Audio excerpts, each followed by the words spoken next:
anigoo dalka Talyaaniga jooga inaan ku qaaday dalka Talyaanigu muxuu ahaa dalkii ina gumaysanayay dalkiisii ayay ahayd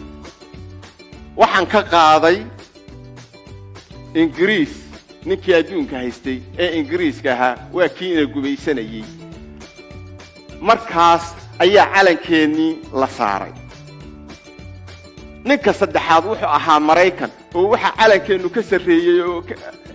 ka hoos babanayay calankii Mareykanka markaas musigeeni la saaray aniga secondkaas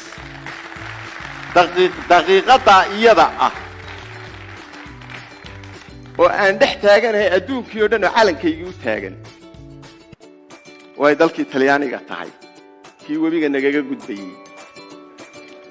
way tahay Ingiriiskii oo waxaanu isla soo marnay taleexaan anigu ka yimid kii duqaynayay oo maanta calankaygiina saaran yahay ayna u taagan yihiin musigayagiina dhageysanayaan